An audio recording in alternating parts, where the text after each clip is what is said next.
ہماری خداوند یسوع کی انجیل مقدس یوحنا کے مطابق اس کا 15واں باب 18 سے 21 آیات تک۔ اس وقت یسوع نے اپنے شاگردوں سے کہا، اگر دنیا تم سے کینہ رکھتی ہے تو یاد رکھو کہ اس نے تم سے پہلے مجھ سے بھی کینہ رکھا ہے۔ اگر تم دنیا کے ہوتے تو دنیا اپنوں کو پیار کرتی، لیکن چونکہ تم دنیا کے نہیں بلکہ میں نے تمہیں دنیا میں سے چن لیا ہے، اس واسطے دنیا تم سے کینہ رکھتی ہے۔ وہ بات جو میں نے تم سے کہی تھی یاد رکھو کہ غلام اپنے مالک سے بڑا نہیں ہوتا۔ جب انہوں نے مجھے ستایا تو وہ تمہیں بھی ستائیں گے۔ اگر انہوں نے میرے کلام کو مانا ہے تو وہ تمہارا بھی مانیں گے، لیکن لوگ یہ سب کچھ میرے نام کے سبب سے تم سے کریں گے، کیونکہ جس نے مجھے بھیجا ہے وہ اسے نہیں جانتے۔ پاک کلام کے پڑھے اور سنے جانے پر خداوند کی برکت ہو، خدا کا شکر ہو۔ عزیز دوستو، مسیح یسوع کے ساتھ ہمارا رشتہ ہماری مرضی، خواہش یا تجربے پر نہیں، بلکہ خدا کی محبت، اس کا ہمیں چن لینے اور بلاوے پر منحصر ہے۔ ہم شیطان کی مٹھی میں اپنے گناہوں کے غلام تھے اور موت کے اختیار میں تھے۔ ہم قید خانے سے باہر نکل نہیں سکتے تھے، لیکن یسوع نے ہمیں ازل سے چن لیا اور اپنے بیش بہا خون سے آزاد کر دیا۔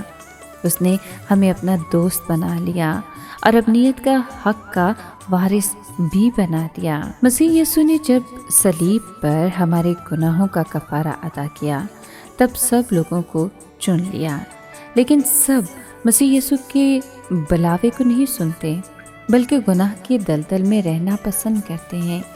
وہ خدا کے فرزندوں کی آزادی کو نہیں جانتے۔ مسیح نے ہمیں گناہ سے مخلصی بخشی ہے اور رفاقت کے لیے بلایا ہے۔ محبت میں تربیت پاؤ۔ تمہاری آزادی کا ایک ہی مقصد ہے، وہ یہ کہ اپنے خداوند اور نوع انسان کی خود اپنی مرضی سے خدمت کرنا ہے، اور ہمیں رفاقت کے لیے بلایا ہے۔ ہمیں محبت میں تربیت پانی ہے۔ ہماری آزادی کا ایک ہی مقصد ہے، اور وہ یہ کہ اپنے خداوند اور نوع انسان کی خود اپنی مرضی سے خدمت کرنا۔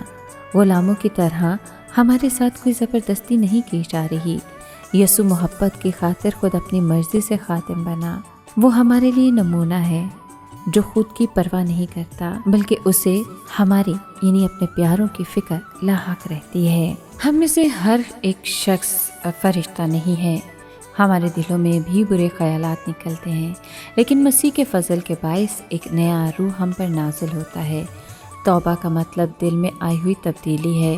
جو روح سے پیدا ہوتا ہے وہ دنیا کا نہیں ہوتا بلکہ خداوند کا ہوتا ہے۔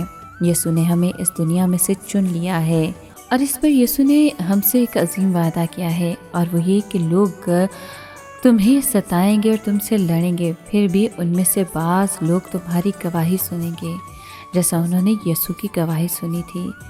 جس طرح روح سے تقویت پایا ہوا یسوع کا کلام سننے والوں میں ایمان اور محبت پیدا کر گیا، اسی طرح ہماری گواہی سننے والوں میں سے چند لوگوں میں ابدی زندگی پیدا کرے گی۔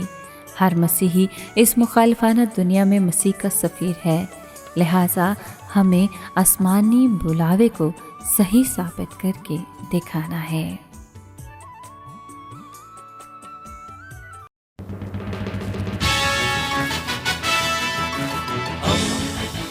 دوستی کا پیمبر، ریڈیو ویریتاس ایشیا۔